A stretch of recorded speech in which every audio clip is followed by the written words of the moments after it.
Hey, hey, what's up? Good morning, afternoon, evening. Wow. You know what's really fun? Oh, hi, I'm Chris Gillibo. Welcome to this new shared adventure that we are on together. What's really fun is when something isn't quite working the way that you want it to, but you have to do it anyway. This is a grand experiment, just like so many other things during this time that we're all in. Everybody's figuring stuff out, including myself. So I was setting some stuff up, and it was like, everything was breaking, and I'm still fixing it right now. But I have promised you that we will be live now, and so in fact, we are. Welcome, everybody. So glad you're here. Let me know where you are watching from. I see lots of folks posting up already. Just adjusting here.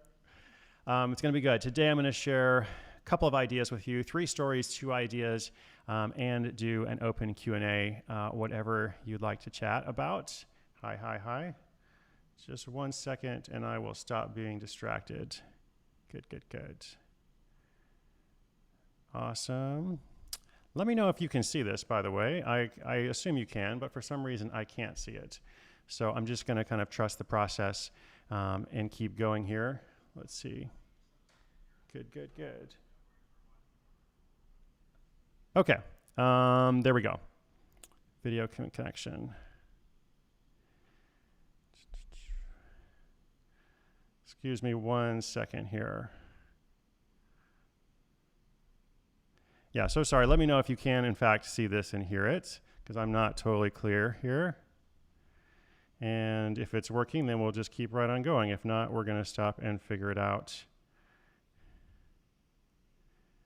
I've got a lot of stuff to share with you, so I am excited. Thank you for your patience. Looks good so far. Okay, thank you. So sorry. 9:03 a.m. You're awesome. Building the plane as it flies, but I do have some good stuff to share with you. Thanks, everyone. Hello, Los Angeles. Hello, New Jersey. Hello, Austin, Texas, ×2. Yeah, trust the process. Trust the process hashtag. I love it.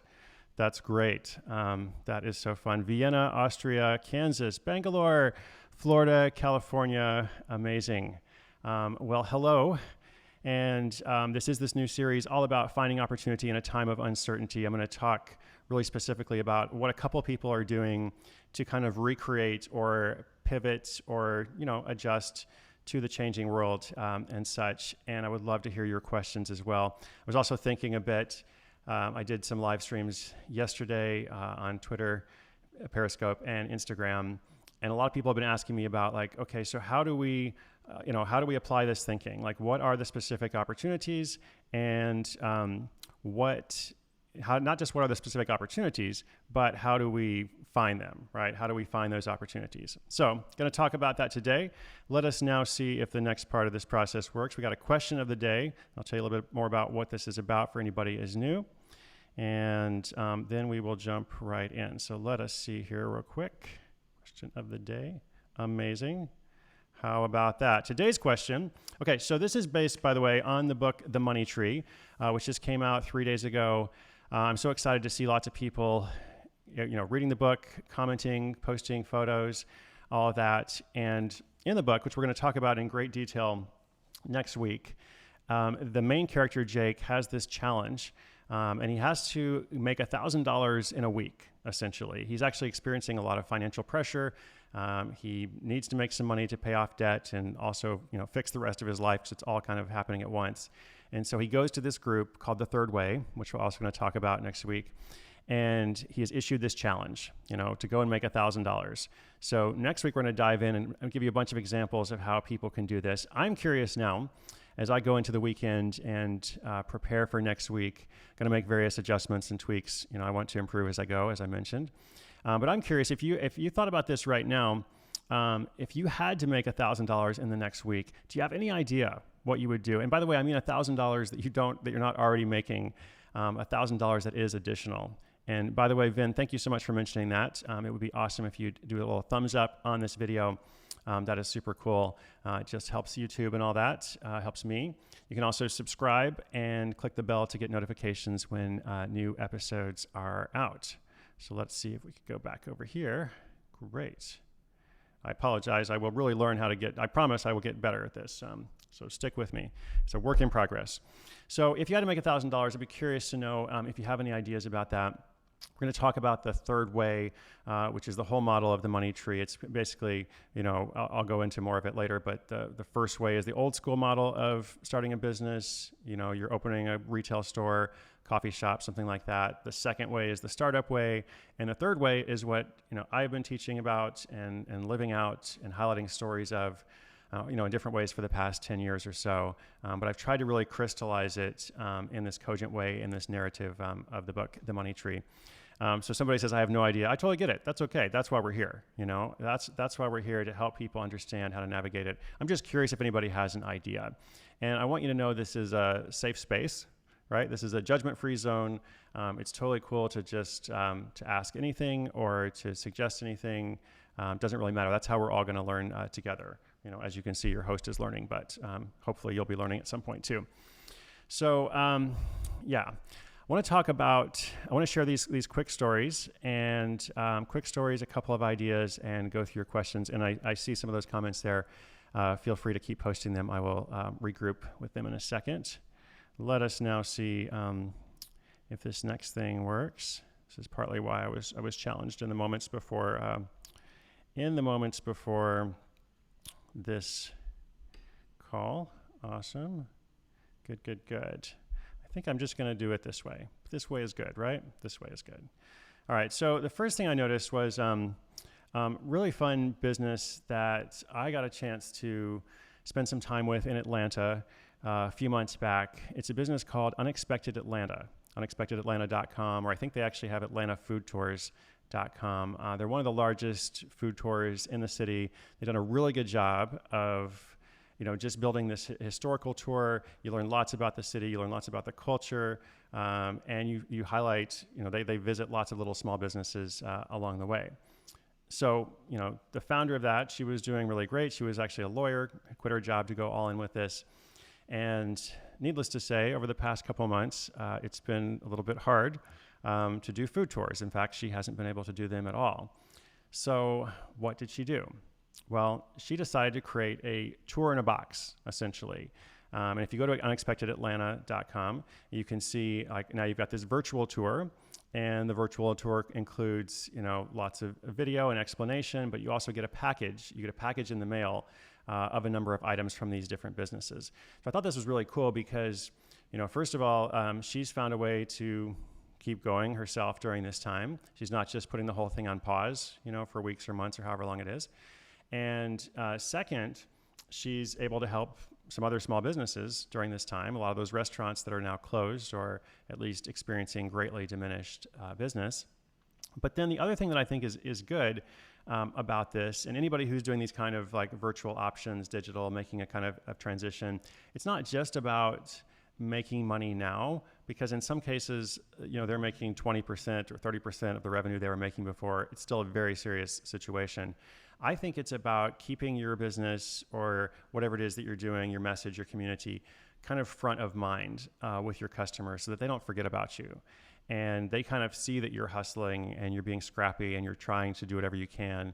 And so hopefully, when she's able to do those food tours again, then it's not a question of like rebuilding from the ground up. So I think anything you can do to kind of stay in front of your audience, your customers, your clients, or your intended customers or clients, your prospects, if you're a blogger, if you're a vlogger, if you're trying to put forward a message, a podcast, well, you need to adjust your message as well during this time, but don't just pause, right? I saw as well a Seattle event company that is not doing a whole lot right now. And this company has employees, and it's very stressful, just like anybody in the event world is experiencing right now. And so they were also creating gift boxes, like local gift boxes, and really kind of pushing the story here as a way to keep their employees on, to once again highlight other small businesses. So it's like we're all in this, together. And then, just remain relevant, as I said, so that when the time comes, they can go back to doing events. Maybe they're actually a little bit further ahead of anybody else who just had to go on a complete pause, and their employees were furloughed and maybe got other jobs or, started a business or did something else. So anything to keep it going while still adjusting, I think is really good. I've got one more story in a moment. I want to just take a moment to read the comments here. Awesome. Hello, everybody. Pretoria, South Africa. Someone said I was gone. Well, I was here. I'm sorry if I left. I was here. We shall regroup on all of this afterwards, by the way, to make sure you have an excellent viewing and listening experience next week. So thank you. So people, when I ask this question about, what would you do if you had to make $1,000 or whatever, a couple people said I would sell a bunch of stuff. Debbie Martin said that. Mo Folk said that. Jeremy Bay said platforms like Etsy and eBay are non-contact and such. That's a good point, actually.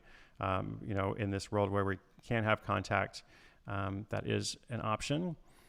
And Nikki mentioned I would possibly try talking with existing clients to see if I could offer more or upsell existing projects. Yes, so if you already are performing a service, if you're doing some kind of consultation or client work of any kind, Nikki is my genius developer who I've been working with for more than 10 years now. He's the one that we're building this cool book registry with. I mentioned the other day that this is going to be ready in beta very soon, a chance for people who are in financial need to register for free to get a free copy of the book, and anyone who wants to be a book donor can purchase copies for them. So we've been working on this for, a couple of months now, but really in the final period now, so I'm excited to share that with you. So thanks, Nikki. For everybody who said they would sell something, I think you're onto something. And I'll talk about this more. I'm going to give some detailed case studies next week. But I saw a statistic that said the average American has, $2,000 to $2,500 worth of stuff, in their closet that can be easily resold. And this is stuff that you're not using. It's not like you're parting with your, beloved whatever it is. It's stuff that you're not using.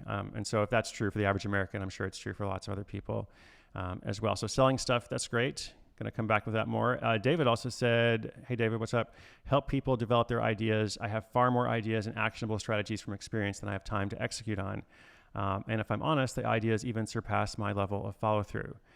Thank you for sharing that. That is great. Got a couple questions here, which I will come back to in a moment. Let's see. What else did I want to mention? Oh, yes. The other example is a company called PunchPass. I'm going to put the links up, by the way, at the end of this stream so you can see them. But PunchPass is just punchpass.com. So PunchPass software is helping gyms and trainers go online, basically. They're making that process a little bit easier. And what I think is interesting to see is the gyms and the trainers and the classes, like all the big ones, whether it's Orange Theory or Barry's or F45, there's lots of others, I'm sure, or local yoga studios or yoga chains. The ones that were already working a little bit on this before everything started happening a couple months ago with COVID-19, the ones that were already thinking ahead are a little bit further along, naturally, than the ones that are trying to catch up now. And so that's a good point about thinking ahead.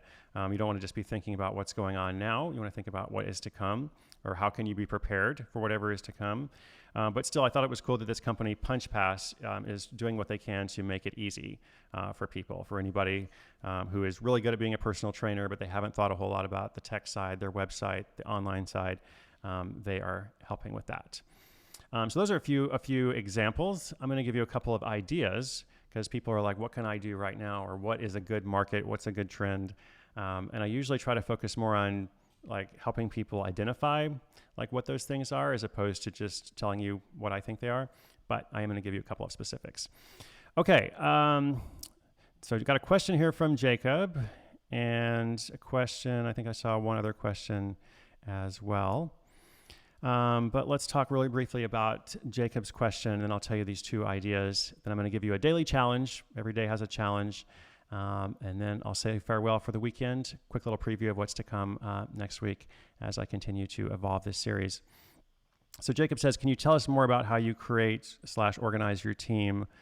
You have Side Hustle School, you're writing, doing PR, going live twice a day now. You have WDS. That's a lot. So and thank you for asking. So I would say in terms of team, I have a pretty loose structure. I'm not a great manager, and being a manager is not what I want to do. So I try to focus on my core strength, what am I actually good at? And I also, when I work with other people, I really need to work with people who are independently like who are able to work independently, who are good at problem solving, who are good at kind of figuring stuff out, so that I don't have to necessarily say, here's exactly how you do this, just because I'm not good at that skill. So I don't have a lot of employees. I have a couple of contract folks who work with me on various tasks. And for WDS, the event that I produce every summer, then we do have a larger team for that, mostly volunteers, some people receiving like a stipend of some kind. And then when we produce the actual event, there's a lot of volunteers that come and be part of it. But that's specifically for the event. For everything else, I just work with a few contractors and work with Nikki for years. I have a wonderful colleague, Jed, who's been helping me with communication. Another wonderful colleague, Tina, who helps me with Side Hustle School. Jed also works on that. And there's a few other people, for different things. But I don't actually have a big team. That's by design. I'm sure I could probably, scale more or be more efficient in lots of ways if I invested in that. And so I really respect people who do. I have a number of good friends and colleagues who have just really focused on that skill, and they've done very, very well because of it. So I do respect it, but I also think it's important to understand like what your strengths are and to just play to those. So that's what I do about that.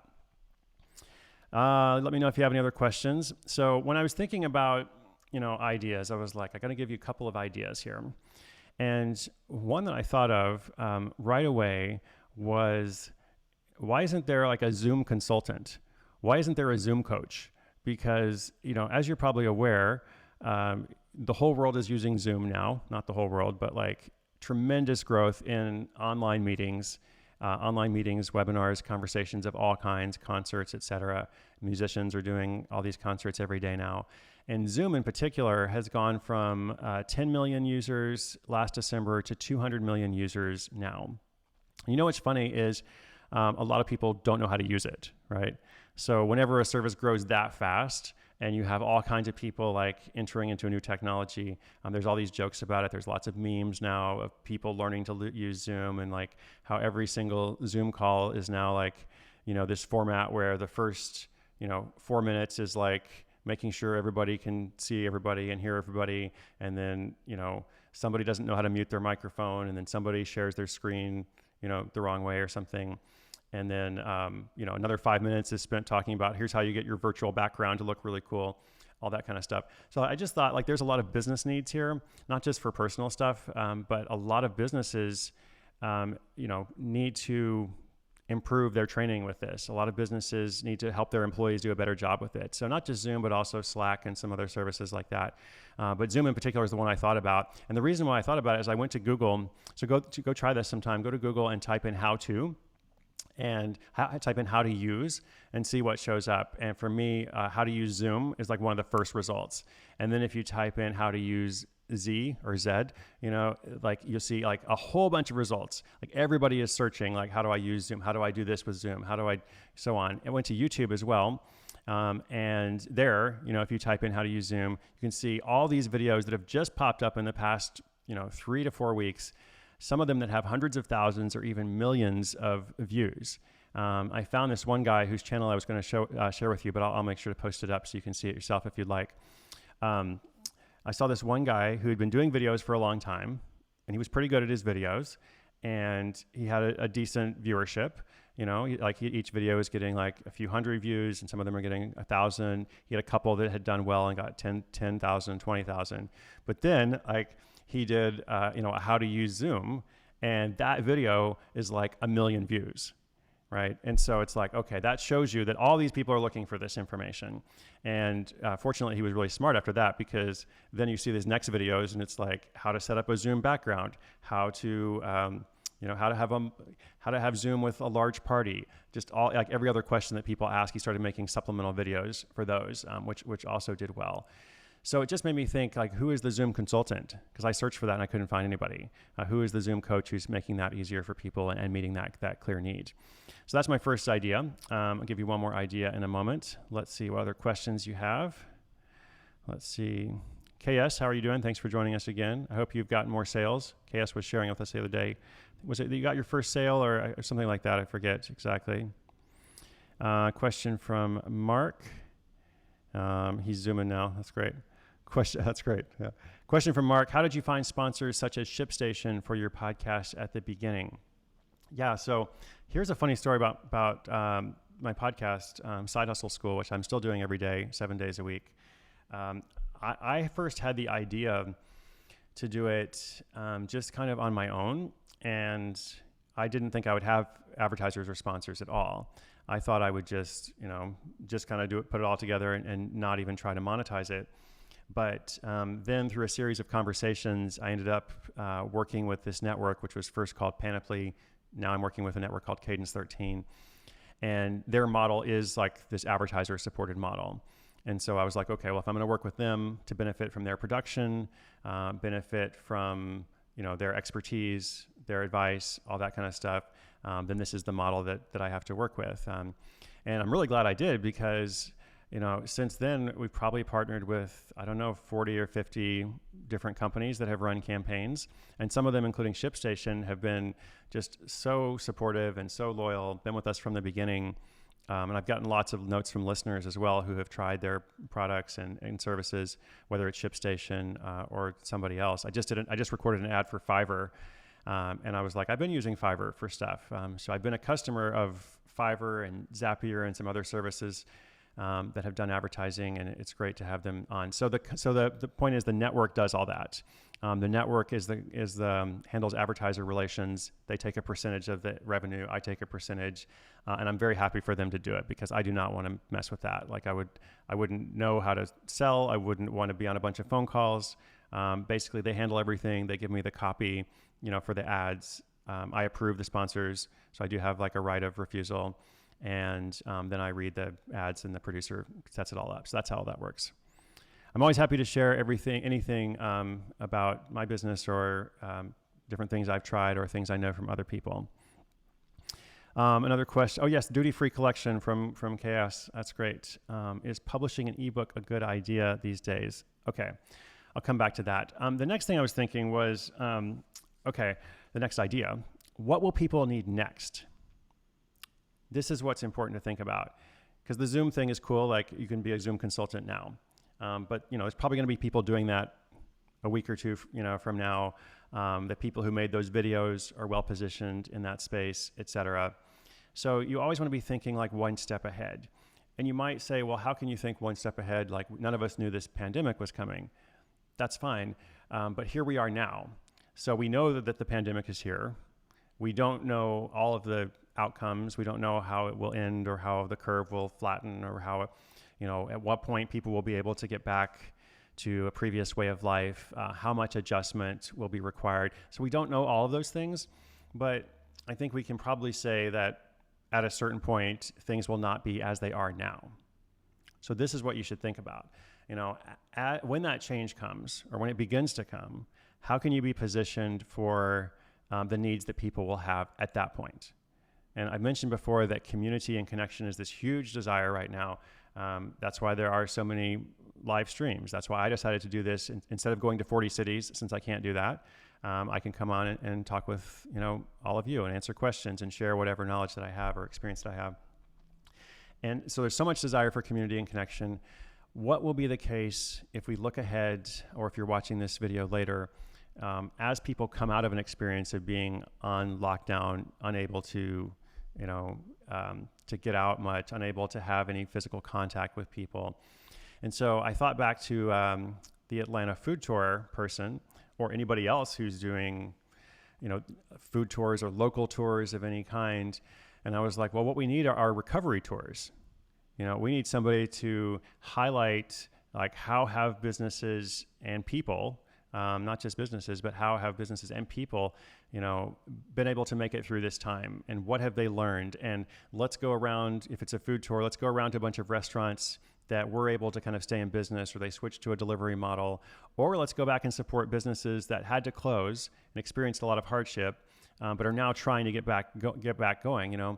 A recovery tour is something that could be done in lots of different markets. It could be done in lots of different ways. And I think it's something that's interesting. It's interesting. It's timely. It will be timely. It will be timely. It will be something that a lot of people would like to support. And it also seems like something that's kind of media friendly. It seems like something that would get a lot of attention. So that's one idea. What else are people searching for? The events company. What kind of events do people want to have as they come out of an experience in which they can't have any events, essentially. Well, in some ways, they want to go back to the stuff that they had before, so that's true. But maybe there's a chance for something different. Maybe there's a chance for like there's this whole like speed dating thing, and they have the speed dating in a business format. They have speed dating for just like quick little networking kind of things. I bet there's a way to totally reinvent and remix that.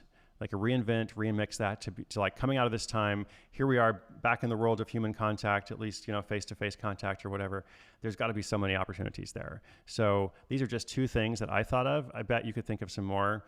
Look ahead a little bit and say, what's coming next? How can I meet the needs, the demands that are to come? All right.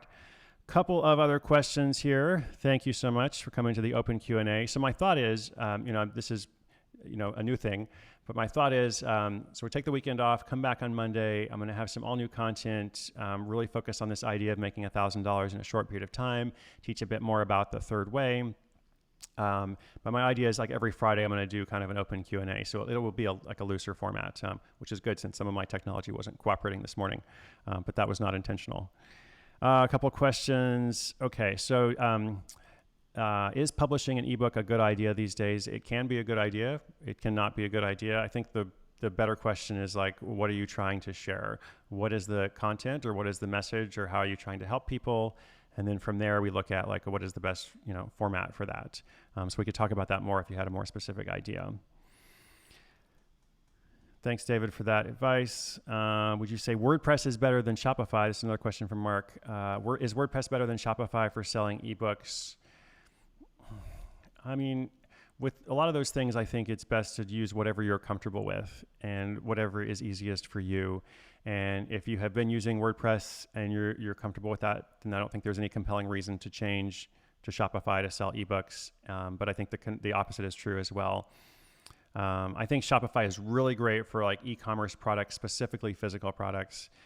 So maybe it might be easier with WordPress, but I think it could go either way. I don't know if it matters too much. Vin says, one thing that's coming next is a bunch of babies being born. Figure out how to sell diapers. I read an article about that said that wasn't actually the case. That in this situation, we're not going to experience a baby boom, 8 months from now, 7, 8, 9 months from now, or whatever. And it was interesting going into the theories behind why that was, but it could be, you never know. The Money Tree mentions online resources, but I wasn't able to find them on the website. The website is still being built. So stay tuned for that, but thank you for mentioning. That's a good reminder for me. Michael says, since Amazon stopped accepting inventory from non-essential vendors, I was planning to have them for fulfillment of my skincare side hustle. Do we have to find other fulfillment centers like ShipBob?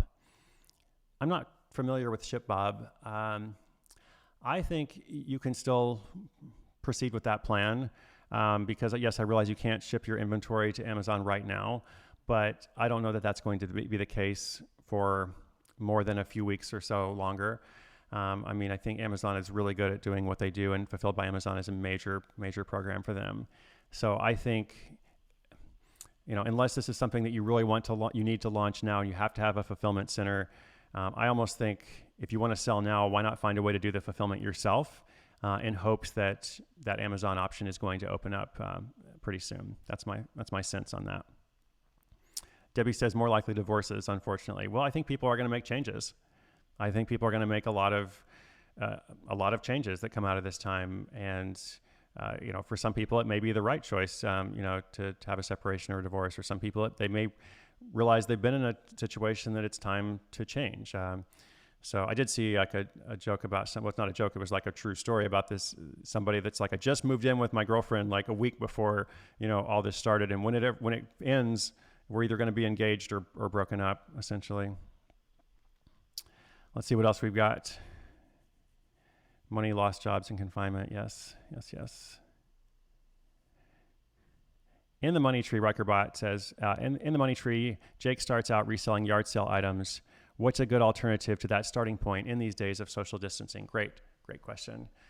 So, I use this example of yard sales in the book because I kind of liked the scene of it. I liked him like not just being on the internet all the time, like he's actually going out, he's interacting with people, he's like scoping out physical objects and all of that. But the reality is, in some ways, you could probably be more effective by actually searching online. And when I got started selling stuff 20 years ago, I would look online. I would look at all the completed listings, which you can see on eBay and other sites, and I would try to figure out what is selling. And once I saw what was selling, I would try to figure out what is the source for these items. And so I learned over time. Like, I remember, here's one example. I sold like laptop cases for a while, just randomly. And that was because I saw there was some other seller who was selling multiple laptop cases of a certain kind, and he seemed to be selling them fairly frequently. And so then, just with a little bit of searching, I think it wasn't even Google at the time. This shows you how long ago it was. It was like Alta Vista or something, if anybody remembers that. Shout out to Alta Vista. I was able to find the source for that, the distributor. And there I saw the price.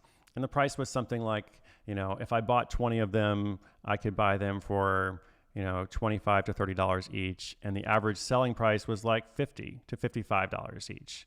And I was like, okay, so I started doing that. So I don't think you actually have to go to physical yard sales or, physical auctions or flea markets or anything like that. I think there's lots of opportunities. You can also look at Alibaba.com and AliExpress.com. There's lots of different products there. So for that, you just want to make sure that you feel like there is a market for whatever you buy. So you don't end up with like 500 laptop cases that don't fit anybody's laptop or something like that. But I think there's still opportunities for that. Let's see. Jeremy says, I bought things on Craigslist with no contact. Sort of weird, but it works. Isn't that like the world that we're in right now? It's sort of weird, but it works.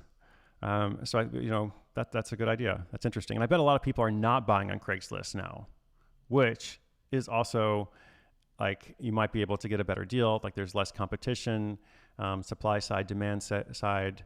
Lots of people are, trying to make money in terms of like they need to pay the bills. So they're selling stuff, but there's not as many buyers. So that's a good thing to look at. That's a great idea. Rachel says, Ask Jeeves. Yeah, do you remember that? Ask Jeeves, Yahoo, which is still around sort of. Like on life support, but around Excite, Alta Vista, any other search engines from like forever ago. Let's do a couple more questions. Glenn says, Chris, do you advise against freelancing sites such as Upwork and Freelancer to supplement income? How can one make those work for someone with a good skill set, but needing money now? No, I don't necessarily advise against them. What I advise is just to kind of be aware of what you're getting into if you go that route, because what you're getting into is a great deal of competition, especially if you're providing a fairly basic service like, basic design, web development, freelance writing. There's a lot of people trying to do that on those sites. And a lot of people from countries in which the pricing is more advantageous, for Western buyers to hire people in those countries. So it can be a good experience still. And some people have actually been able to do really well. Like, I was working with a designer on some of my slides for the virtual book launch I did last weekend. And she is Russian, but living in Mexico City. But she charges a pretty good rate. And like, she does good work. So I was happy to pay that rate. So I think it is possible. It's just, it's going to be a long time to kind of build that portfolio, and like, your early ratings are very important. And you want to establish this value standard of not trying to compete on price, because you absolutely won't be able to compete on price there. So I think it's possible. Oh, Nikki mentioned GeoCities. I forgot about GeoCities. Wow. That's right. And Bing. The dog pile. This is like a throwback. Okay, let me know if you have any other questions or comments. I'm going to give you the challenge of the day. Let's see if I can get back to this setup here. And let's see if this will work. Challenge of the day. Man, here's an opportunity. Someone needs to do tech support for me. All right. Daily challenge. Pull that out. Okay, so this is admittedly a somewhat self-referential promotional daily challenge, but just a reminder that I don't sell anything here. There's no course, there's no membership site. I'm not trying to like build this audience so I can sell you something. I really want to be a resource. But I do want to talk a fair amount about the money tree, because that's the model that I'm teaching through this process. And so the challenge, if you have not had a chance to pick up the money tree yet, which, as I said before, I'm happy for people to share books. I'm happy to support libraries. Go, find somewhere I was going to say, go to a bookstore and just read it there while you're sitting there, but I guess you can't do that at the moment. Anyway, pick up the Money Tree if you have not, and read page 1 through 91. If you haven't heard about it, it's a story. It's a narrative. It's not like a how-to book with a bunch of steps. It's a story of a guy who's experiencing a lot of pressure and just trying to figure out, what can I do? And if you read that, next week we're going to delve in great detail into this $1,000 challenge. How can you make $1,000 in a week if you had to, like if your back was against the wall? And then also a bit about the third way, which I kind of summarized, but I'm going to go into more detail with that as well, because that is like the model that I teach through Side Hustle School, and everything else. It's kind of built on that idea of you have something within yourself, you have knowledge, you have expertise that can be adapted to this new economy, especially in this changing world in which everything is chaotic and disordered. There's a way you can do something for yourself. All right, before I wrap up, let me see here. Mark says, bought it yesterday. Cool, awesome. So you got something to read over the weekend. Nikki said, some people could sell stream producer services. That's right. And Rachel says, I volunteer as tribute. Thank you, Rachel. Appreciate that. Yes, well, you guys are amazing. I'm so grateful. I just want to say before I close it out, especially those of you who've been coming back, these days, this is very new. And when I first had the idea to do this, I was like, oh, this is really cool. Like I actually talked with Nikki about it a fair amount, and David a bit too, who are watching the stream right now. But I was also kind of like, oh, I don't know if I actually want to do it, and I experienced maybe a little bit of that imposter syndrome that people have asked about. And I'm like, there's amazing people on YouTube, like incredible people, who have made this their art form for years. Can I really, not really compete, because I'm not trying to compete, but do I have something to contribute, or add to that? And I remembered, well, I felt the same way about my blog 10 years ago, 11 years ago, 12 years ago. Wow, that's crazy.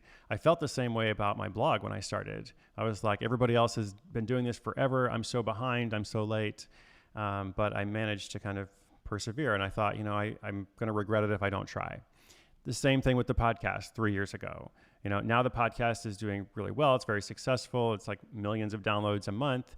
But in the beginning, I was like, I don't know, because it's not really what I'm good at, et cetera.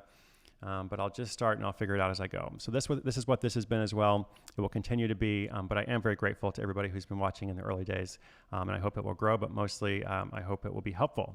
So that is my agenda. And let's see very quickly, I was supposed to share the creed. Where did the creed go? Here it is. Let's see. You know what? I'm going to tell you what the creed is. How about that? The creed is... Oh, it actually works. Amazing. I don't need Rachel's husband at the moment. With uncertainty comes opportunity. That's what this is about, finding those opportunities in the time of chaos and uncertainty. Nobody will care as much as you do. That's why I want you to invest in yourself. Ask what you can do, for yourself to better position yourself, to succeed in this time. You'll also be able to be more helpful to other people through that. And as you will hear or learn or read in the Money Tree, if you get a chance to read it, you can do more than you think. So I'll be talking about that a bit as well. Thank you so much. Much more to come. Have a wonderful weekend. Monday morning, I'll be back. And just remember, whatever you're going through and experiencing, the whole world is experiencing in one way or another. Different ways, of course. Like it's all unique. But everybody is asking lots of questions and trying to figure out what to do next. So you are not defined by what's going on. And there is something that you can do. There is something you can do to make money, which ultimately results in more security and freedom and options. That's really what it's all about. So we're just trying to use money as a tool to get closer to those things. All right. Thank you so much. Appreciate you all. And I will be back with you on Monday, 9 a.m. Pacific, 12 p.m. Eastern. Be sure to hit the thumbs up button and subscribe. Thank you so much.